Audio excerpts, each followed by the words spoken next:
Let's do a little more with the E, A, D, G jam I started. We started with this E9, went to an A7, D9, G7.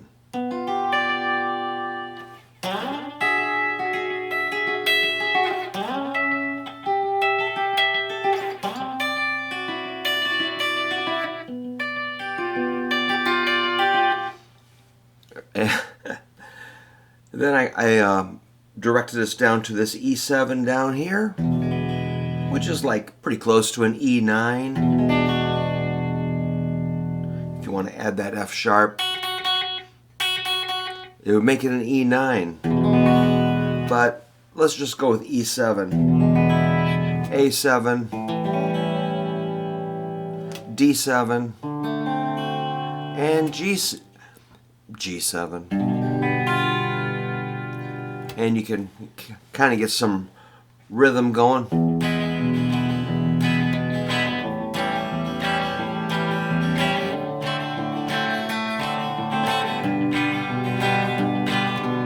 You can even do a kind of bring it back around to the G flat, F down to E.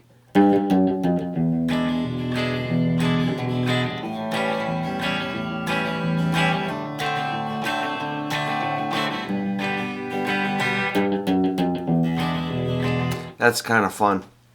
All right, one last big idea is there's kind of a mystical, magical zone on guitar where you can play these chords. This is what it sounds like.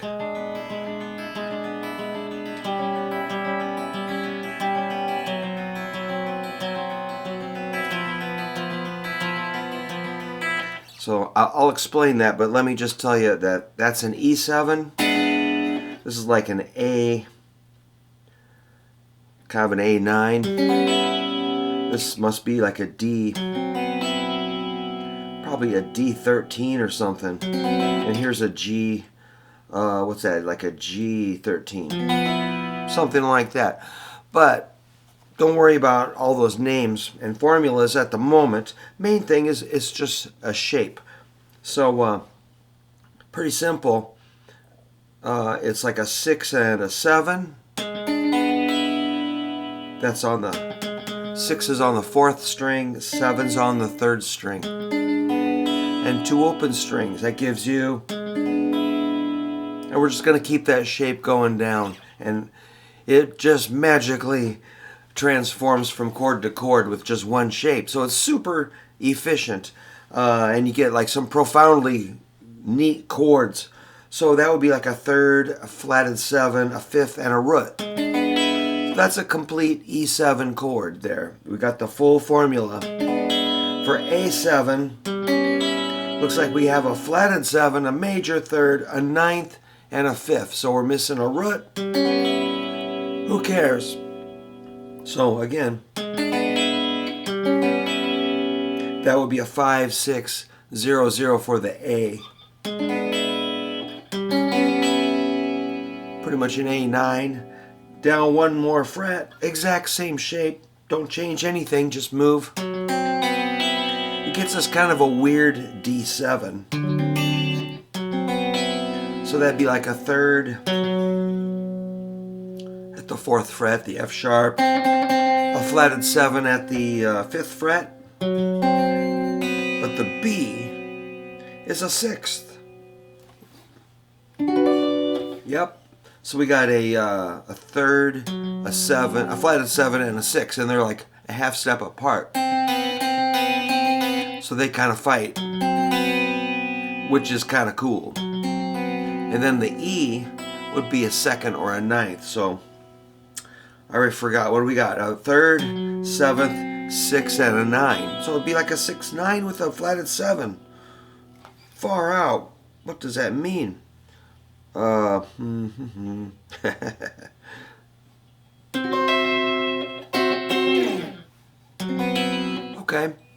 I get it. But you don't even have to think. All you gotta do is go.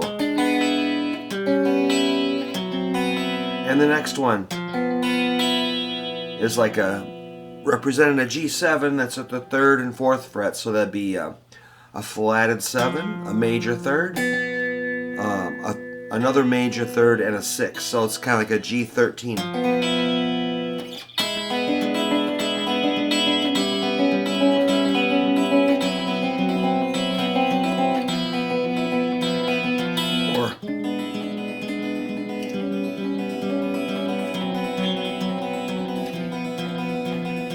That's a good way to pick it, is just the straight thumb, index, middle, ring on the 4th, 3rd, 2nd, and 1st strings. I have a lot of students that are just beginning their finger picking.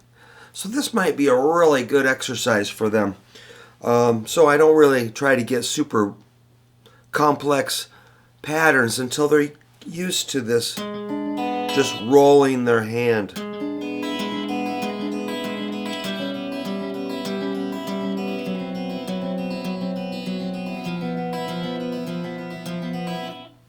But the pattern I use is like, so I hit these outer strings together with thumb and ring, then go middle, index, thumb, ring, middle, index.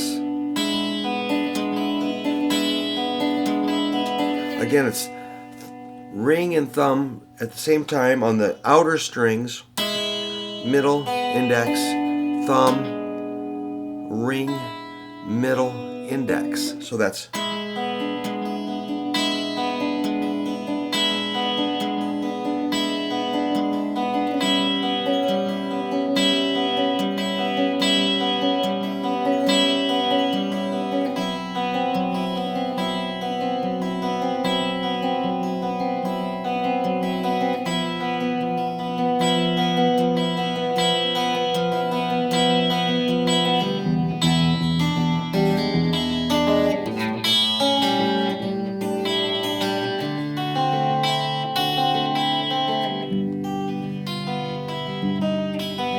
so you can definitely branch out from there.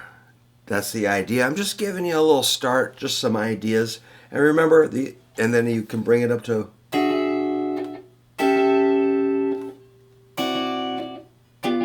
or just do them down here. So that's a few ways to play over E7, A7, D7, and G7. You could also go.